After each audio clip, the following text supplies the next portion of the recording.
In the Uttarkashi rescue operations, the special equipment has now been brought from DRDO. The IAF has carried the DRDO equipment to Dehradun. This is the update coming in. Remember, the rescue operations had been halted after the auger machines had broken down. My colleague Abhishek Sinha joining us over the phone line with the details of the latest of what's happening. Abhishek, if you can give us the latest details of the rescue operations.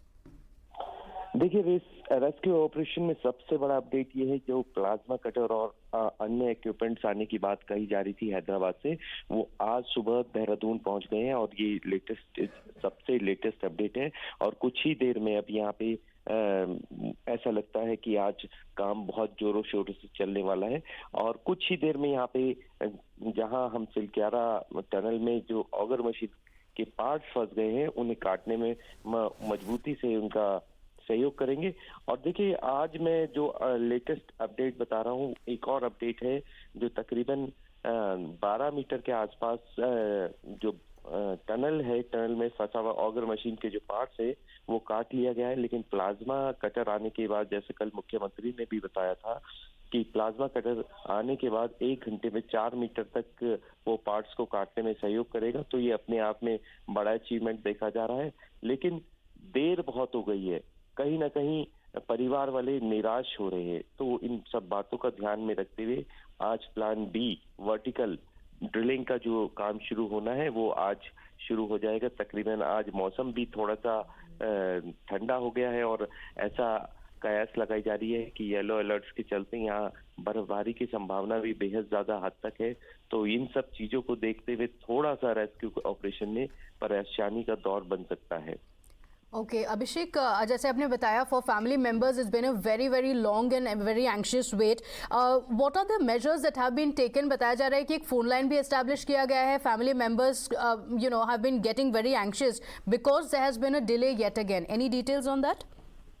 बिल्कुल सही कहा आपने। मेरे सहयोगी राकेश ने भी जैसे अभी पूरी एक रिपोर्ट बताई, BSNL की एक लाइन जो अंदर पहुंचाई गई है और फोन कनेक्ट किया गया है, क्योंकि टू वे जो टॉक जो नहीं हो पा रही थी। इधर से अगर परिवार वालों को स्पेशली सुरंग में आना पड़ रहा था और परमिशन लेके अंदर जाकर तब वॉकी टॉकी के मार्फत बात कराई जाती थी, वीडियो कॉन्फ्रेंसिंग कराई जाती थी, वो ज्यादा परेशानी भरा हो रहा था। देखिए, पिछले 2 दिन से हम आपको दिखा रहे थे कि जो परिवारजन थे वो काफी परेशान भी थे और वो यहाँ तक पहुंचने में उन्हें काफी दिक्कत भी हो रही थी।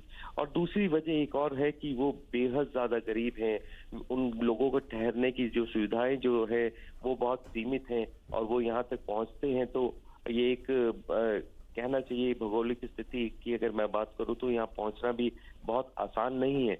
उसके बाद आज BSNL कनेक्शन शुरू कर देगा, जिसकी वजह से वो सभी लोग अपने घर में फोन कॉल से बात कर पाएंगे और वो कभी भी फोन कॉल से बात कर सकते हैं। ये सबसे बड़ी अपडेट है। वजह क्या है कि उनका मनोबल लगातार परिवार वालों को दुखी देखकर मनोबल जो उनका टूट रहा था वो अब शायद मनोबल इस फोन लाइंस की वजह से थोड़ा सा बढ़ेगा। और जैसा कि परिवार वाले परेशान हो रहे थे, अब मुझे ऐसा प्रतीत होता है कि अब आने वाले समय में ये तमाम दिक्कतें जो सामने आ रही थी वो धीरे धीरे कम होती चली जाएंगी।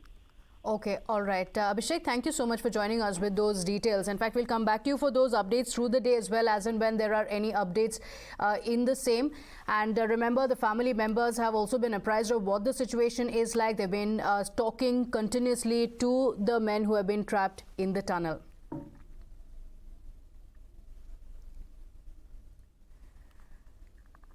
So now that new equipment has also been brought in with the help of the DRDO, this is going to help in the operations. But remember, experts have also been saying that it has been taking a long time. It could probably take a few more days, but what is of utmost importance is to ensure the safety of the workers when they are rescued.